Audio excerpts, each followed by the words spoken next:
ஒரு கூட்டம் சாதாரண மனுஷங்கள எப்படி சில நேரங்கள்ல ரொம்ப ஆபத்தானவங்களா மாத்துது? வாங்க, இந்த ஆச்சரியமான கேள்விக்குள்ள கொஞ்சம் ஆழமா போவோம். சும்மா கற்பனை பண்ணி பாருங்க. ஆயிரக்கணக்கான மக்கள். அத்தனை பேரும் ஒரே இடத்துல ஒன்னா சேர்ந்து நிக்கறாங்க. அவங்களுக்குள்ள ஒரே ஒரு உணர்ச்சி, ஒரு சின்ன தீப்பொறி மாதிரி ஆரம்பிச்சு காட்டுத்தீ மாதிரி கிடுகிடுன்னு பரவுது. அந்த நிமிஷத்துல அவங்க தனித்தனி மனுஷங்களே கிடையாது, அவங்க எல்லாரும் சேர்ந்து ஒரே ஒரு பிரம்மாண்டமான உயிரின மாதிரி செயல்பட ஆரம்பிக்கிறாங்க. ஆனா இங்கதான் அந்த பெரிய கேள்வியே வருது. ரொம்ப சாதாரணமா அன்பா இருக்கிற அதே மக்கள் ஒரு கூட்டத்துக்குள்ள போனதும் மட்டும் எப்படி சில சமயம் ரொம்ப ஆபத்தானவங்களா மாறிடுறாங்க? இதுதான் நாம இன்னைக்கு உடைக்க போற மர்மம். இதுக்கு பின்னாடி இருக்கிற உளவியலை புரிஞ்சிக்க நாம முதல்ல பார்க்க வேண்டிய விஷயம் தனித்தன்மை இழப்பு, அதாவது இரைச்சல்ல நம்மள நாமளே இழக்கிறது. வாங்க அது என்னன்னு பார்க்கலாம். உளவியல் ரீதியா இத டி இண்டிவிஜுவேஷன், அதாவது தனித்தன்மை இழப்புன்னு சொல்லுவாங்க. அப்படின்னா என்ன? சுருக்கமா சொல்லணும்னா இது ஒரு மனநிலை. ஒரு பெரிய கூட்டத்தில் இருக்கும்போது நான்ங்கிற ஒரு தனி ஆளுங்கிற உணர்வே போயிடும். நம்ம செயல்களுக்கு நாம பொறுப்பில்லைன்னு ஒரு எண்ணம் வர ஆரம்பிக்கும். அதுதான் இது. சரி, இதனால என்னதான் நடக்குது? முதல்ல உங்க தனிப்பட்ட அடையாளம் அப்படியே மங்கி போயிடுது. கூட்டத்துல நீங்க யாருன்னு யாருக்கும் தெரியாது இல்லையா? அதனால நாம கண்ணுக்கு தெரியாத மாதிரி ஒரு ஃபீல் வரும். அப்புறம் என்ன, நம்ம பொறுப்புணர்வும் குறைய ஆரம்பிக்கும். யாரும் நம்மள பார்க்கல, கண்டுபிடிக்க மாட்டாங்கன்னு நினைக்கும் போது நம்ம மனசுக்குள்ள இருக்கிற அந்த சின்ன சின்ன தடைகள், அந்த பிரேக்ஸ் எல்லாம் காணாம போயிடும். அடுத்து ரெண்டாவது முக்கியமான ஒரு உளவியல் காரணம் இருக்கு. அது பேரு உணர்ச்சி தொற்று. பேர்லயே இருக்கு பாருங்க, உணர்ச்சிகள் எப்படி தொத்திக்குதுன்னு பார்க்கலாம். உணர்ச்சி தொற்று சிம்பிளா சொல்லணும்னா ஒரு வைரஸ் மாதிரி தான்.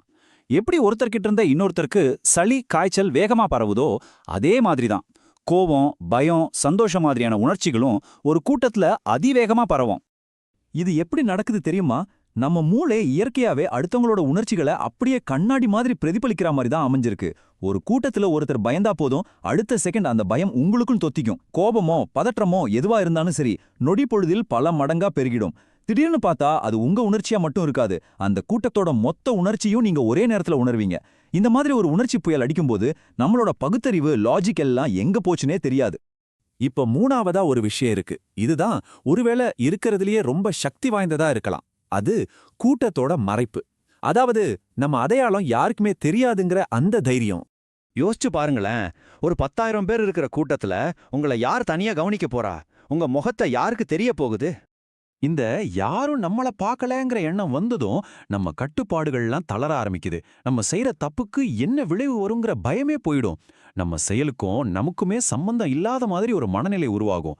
பொறுப்புணர்வு மொத்தமா போயிடுறதால சாதாரணமா செய்ய தயங்குற ஆபத்தான விஷயங்களை கூட செய்யறதுக்கு துணிச்சல் வந்துடும்.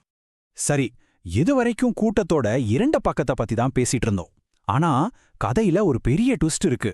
இதே கூட்டங்களால நம்ப முடியாத அளவுக்கு நன்மைகளோ நடக்க முடியும். ஆச்சரியமா இருக்குல்ல?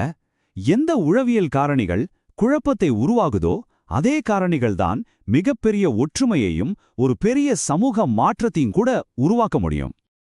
பாருங்க, பீதி பரவனா அது ஆபத்து. ஆனா அதே இடத்துல நம்பிக்கை பரவனா அது ஒரு மகத்தான சக்தி. குழப்பம் பரவனா ஆபத்து, ஆனா ஒற்றுமை பரவனா அது அதைவிட பெரிய சக்தி. வன்முறை அழிவுக்கு வழிவகுக்கும், ஆனா அதே இடத்துல ஒரு நல்ல மாற்றம் உருவாகுனா அது ஒரு புதிய தொடக்கத்தை கொடுக்கும். ஆமா, கெட்ட உணர்ச்சிகள் மட்டும்தான் தொட்டு வியாதி மாதிரி பரவும்னு இல்ல. நல்ல உணர்ச்சிகளுக்கும் அதே சக்தி இருக்கு. நம்பிக்கை பரவ முடியும், தைரியம் பரவ முடியும். ஏன், ஒருத்தரோட கருணை கூட 1000 பேருக்கு பரவ முடியும். அப்போ இது எல்லாத்துல இருந்தும் நாம கடைசியா புரிஞ்சிக்க வேண்டியது என்ன? இங்க ஒரு விஷயத்தை நல்லா புரிஞ்சுக்கணும். உண்மையான ஆபத்து அந்த கூட்டம் இல்ல. ஆபத்து என்னன்னா, அந்த கூட்டத்துக்குள்ள நாம யாருங்கிறத எவ்வளவு சீக்கிரம், எவ்வளவு சுலபமா மறந்துடுறோம் பாருங்க, அதுதான். அதனால அடுத்த தடவை நீங்க ஒரு பெரிய கூட்டத்துல இருக்கும்போது ஒரே ஒரு நிமிஷம் உங்களே நீங்க இந்த கேள்வியே கேளுங்க. நான் இப்போ எனக்காக சுயமா சிந்திக்கிறேனா, இல்ல கூட்டத்தோட போற போக்குல நானும் போயிட்டு இருக்கேனா?